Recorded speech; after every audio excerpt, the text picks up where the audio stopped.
800 సంవత్సరాల క్రితం కట్టిన ఈ గుడికి సిమెంట్ వాడలేదు, పునాదులు కూడా లేవు. అయినా సరే భయంకరమైన భూకంపాలను సైతం దీన్ని ఏమీ చేయలేకపోయాయి. పూరి జగన్నాథుడి ఆలయం కేవలం ఒక మామూలు గుడి కాదు. ఇది ప్రపంచాన్నే ఆశ్చర్యపరిచే ప్రాచీన భారతదేశపు ఒక హైటెక్ ఇంజనీరింగ్ అద్భుతం. ఇక్కడ బరువైన రాళ్లను కేవలం ఇంటర్లాకింగ్ సిస్టంతోనే నిలబెట్టారు. అసలు మైండ్ బ్లాకింగ్ విషయం ఏంటంటే ఇంత భారీ స్ట్రక్చర్ నిలబడింది కేవలం ఇసుక పైన.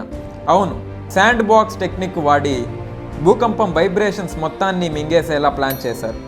కానీ ఇక్కడ ఒక పెద్ద మిస్టరీ దాగి ఉంది. ఈ గుడి పైనున్న జెండా గాలి దిశకు ఎప్పుడు ఆపోజిట్గానే ఎగురుతుంది.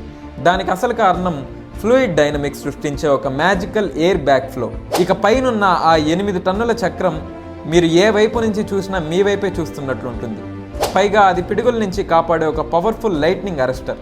సింహద్వారం లోపలికి అడుగు పెట్టగానే బయట ఉన్న సముద్రపు సౌండ్ ఒక్కసారిగా వినిపించడం ఆగిపోతుంది. మోడర్న్ సైన్స్కి ఇది ఒక మిస్టరీ లాంటిది. అసలు 12th సెంచరీలో ఇంతటి అడ్వాన్స్ టెక్నాలజీని ఇంత బాగా వాడారు మన భారతీయులు. ఇలాంటి ఇంట్రెస్టింగ్ వీడియోస్ కోసం ఇప్పుడే మన ఛానల్ సబ్స్క్రైబ్ చేసుకోండి.